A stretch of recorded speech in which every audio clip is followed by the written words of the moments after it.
এই সরকারে যখন আমি সরকারের অংশ, তখন সরকারের সমালোচনার জবাব আমি দেব। আর মানে জবাব দেওয়া মানে এই না যে প্রত্যেকটা জিনিস একটা ভুলকেও আমি না এটা ঠিক আছে, এটা করাটাই সঠিক ছিল বলে আমি এস্টাবলিশ করার চেষ্টা, সেটা না। আপনি নিজেই অবশ্য বলছিলেন যে একটা সময় মন খুলে অনেক কথা বলতে পারতাম, সমালোচনা করতে পারতাম, কিন্তু এখনকার জাহেদ স্টকের সাবজেক্টটা থাকে যে বিএনপিকে কেউ হয়তো বা কোনো একটা ব্লেম করছে বা বিএনপির উপর কোনো কিছু আসছে, আপনি সেটাকে বিশ্লেষণ করার চেষ্টা করছেন। আপনার যারা ভক্ত সমর্থক ছিল তাদের মধ্যে কোনো পরিবর্তন এসেছে কিনা, তাদের রিয়াকশনে কোনো পরিবর্তন এসেছে কিনা, ইন টোটাল যদি জানতে চাই, সোশ্যাল মিডিয়াতে আপনি এখন কিভাবে আসলে আপনাকে গ্রহণ করছেন? একটা পরিবর্তন তো আছেই। মানে একটা মানুষকে দীর্ঘ সময়, আমার অ্যাক্টিভিজমের বয়স অন্তত 15-16 বছর, আরও বেশি, কিন্তু পলিটিক্যাল অ্যাক্টিভিজমের কথা যদি বলি, এটার একটা ল্যান্ডমার্ক আছে, সেটা হচ্ছে 2011 সাল। 2011 সালে আওয়ামী লীগ সরকার সংবিধান সংশোধন করে তত্ত্বাবধায়ক সরকার বাতিল করে দেয়।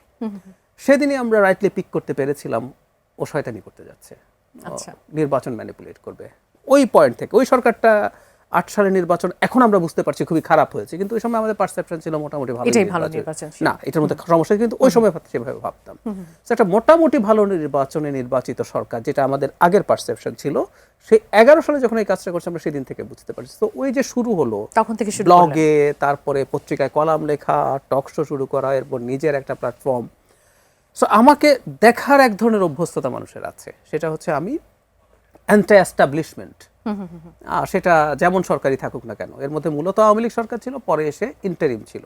ইন্টারিমকে আমি ওন করার পরও ইন্টারিমের তো সমালোচনা। আমি এই কথাটা আপনাকে জিজ্ঞেস করতাম, আপনি সবসময় বলেন যে আমরা ইন্টারিমকে ওন করি, ওই প্রশ্ন নিয়ে আসবো নিশ্চয়ই। ওন করি এবং সমালোচনা করতাম, কিন্তু এই সরকারে যখন আমি সরকারের অংশ, তখন সরকারের সমালোচনার জবাব আমি দেব।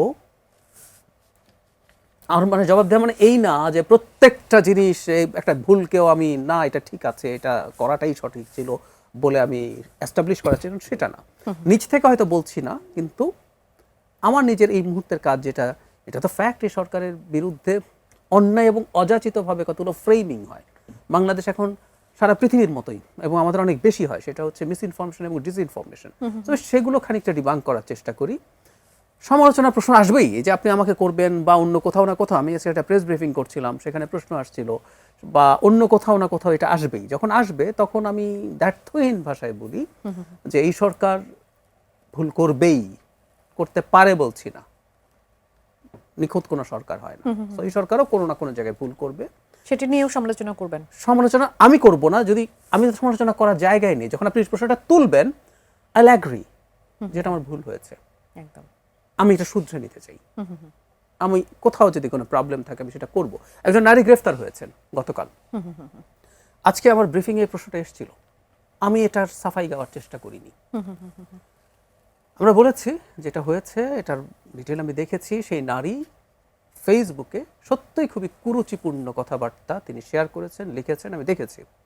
কিন্তু তারপরও তাকে গ্রেফতার করা নিয়ে যখন প্রশ্ন আসছে, সেই গ্রেফতার করাটা ঠিক আছে কিনা সেই প্রশ্নটা আমার মধ্যেও আছে। আমরা এটা খতিয়ে দেখব, এবং তার জন্য সেটা কি বাক স্বাধীনতার প্রশ্নের মধ্যে আসছে কিনা এখন সেটা আসলে একটা অন্য ডিবেট। এই ডিবেটটা আমাদের সমাজে হতে হবে, আপনি টু হোয়াট এক্সটেন্ট আপনি যেতে পারেন। আচ্ছা, যদি আমরা মনে করি যে এর বেশি যেতে পারেন না, তারপর আমরা কি করব, এই আলাপগুলো আসলে করতে হবে। আমরা কি ছেড়ে দেব, ঠিক আছে করলেন, আর যদি নাও দেই আমরা কোন স্টেপ আগে নেব, আমি কি ধরে অ্যারেস্ট করে ফেলবো কিনা, আইনের আওতায় নিয়ে যাব কিনা, নাকি আমরা তাকে কোনো ওয়ার্নিং দেওয়ার সিস্টেম বা কোনো কিছু করার চেষ্টা করতে পারি। কেউ একটা ডিসইনফরমেশন ছড়াচ্ছেন, এটা তো অপরাধ হিসাবে আমাদের দেখতে হবে, জেনে শুনে যদি আপনি এটা করেন বা না জেনেও যদি করেন।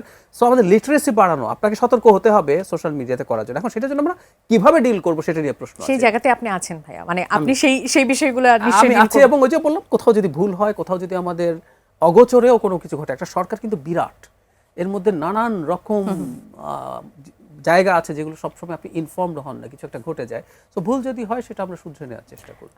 গতকালের যে নারী ছিলেন তার ব্যাপারে জামাতের পক্ষ থেকে বিভিন্ন জায়গা থেকে আসলে দাবি এসেছিল তাকে জামিন দিতে হবে, কিন্তু আমরা এর আগের কিছু ঘটনা জানি। শাহবাগে ইমি যখন 7 মার্চের বিষয়টা নিয়ে, ভাষণটা নিয়ে তিনি যখন আসলে কথা বলেছেন, তখন তাকে গ্রেফতার করা হয়েছে।